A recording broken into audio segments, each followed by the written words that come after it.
This is a review video to go over how to multiply with algebra tiles.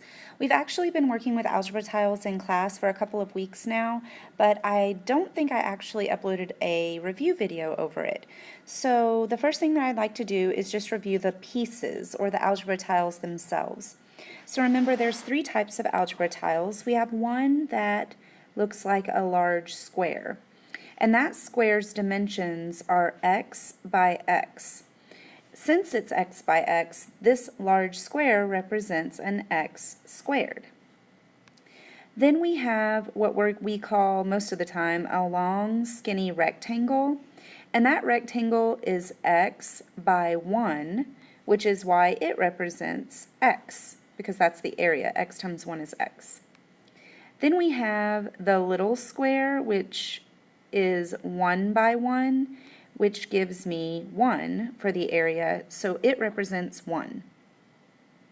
So the other day when we were working on multiplying polynomials, we went through and we talked about what these would look like on an algebra tile mat. So that mat, it looks similar to a multiplication chart. It's like this, and it has a little multiplication right here. And we started out using the little unit tiles.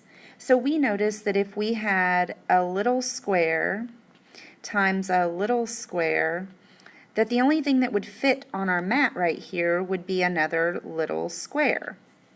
And we kind of reviewed our integer rules at this point. So we knew that a positive times a positive would make a positive.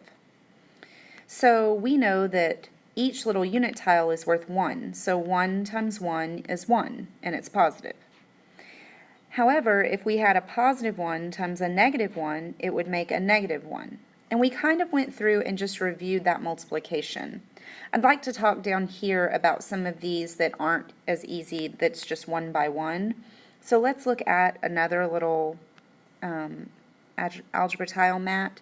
So if I had a long skinny, which remember those represent x's, multiplied by a long skinny, the only thing that would fit on my mat that would fit in there would be the large square. If you think about it, we know that x times x, because that's what these long skinnies represent. Well, x times x equals x squared. So it should make sense to you that a long skinny times a long skinny makes a large square if you know that this represents x times x, which would give me x squared. The algebra tiles are used as a visual model of the multiplication that's occurring. The nice thing about it is it's like a puzzle. So the side has to be the same length as the side that you're lining it up with. So that's why x by x makes x squared. Okay, so let's go ahead and look at some polynomials. So we started out where they actually gave us the mat already filled in. So notice that this is x minus 2 times x plus 3. So see how I have 3 little 1's right there and 2 little negative 1's? So when they fill it in, notice the large square would fit here, and then 2 long skinnies, and then 3 long skinnies, and then 6 little negative 1's. So we just counted up what we had. So we had an x squared. These cancel out, so I'm left with 1x and then minus 6. We first learned how to multiply using the algebra tiles before I taught you FOIL, which at this point, if you're watching this video, you either already know FOIL or you're probably needing this to review it. So I am going to actually use another example to show you how to use the mat, and then I'll review FOIL with you guys. So let's go ahead and look at the next slide. So here I have an example. It says x plus 2 squared. So I'm actually going to draw my own mat to give myself some more room here. That's too big, hang on. I'm going to draw my own mat over here, and I'm going to draw out what I have. So what I have here is I have an x, and then I have 2 positives. So I have an x and I have 2 positives, because remember x plus 2 squared means x plus 2 times x plus 2. okay?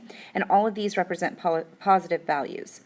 So now when I go to multiply, I know that x times x, so two long skinnies, make x squared, or one large square. So this is an x squared. I know that a long skinny times a small, so it has to be x units long, but only 1 unit wide. So it's going to make another long skinny. So I'm going to go ahead and fill those in. And then the same thing here. So I have a long skinny times a unit tile. So it has to be x units long and 1 unit wide. And I have 2 of those. Then I'm going to have 1 times 1. So see how it's 1 unit and 1 unit? So I know that that has to fit in here. So if you know what all the pieces stand for, you know that this is an x, this is an x, this is an x, this is an x, and these are 1s. So then I can count up what I have. So I have an x squared. I have 1, 2, 3, 4 x's. And then I have 1, 2, 3, 4 1s. So this would be my polynomial once I actually multiplied it out. Okay, so this was x plus 2 times x plus 2. This is the concrete model that goes with that. Now, after we talked about the algebra tiles, I taught you guys how to multiply using FOIL. So that's what I'm going to do now, is just review FOIL. So if I had x plus 2 times x plus 2, the first thing that I would do is multiply my first times my first. That gives me x squared. Then I would multiply my last times my last. That gives me plus 4. Then my inners make 2x, and my outers make 2x. And then my last step is to combine like terms. So notice I have an x squared. I have 2x and 2x, that makes 4x.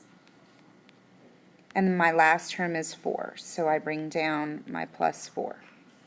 Now notice this and this is the same. Those are the same because it's the same process. This is the concrete model for the multiplication using the algebra tiles. And then this is FOIL, which is first, here's my outer inners, and last. So either method will work to get you your answer. All right, if you have any questions, please come in for tutoring, and I will see you guys tomorrow.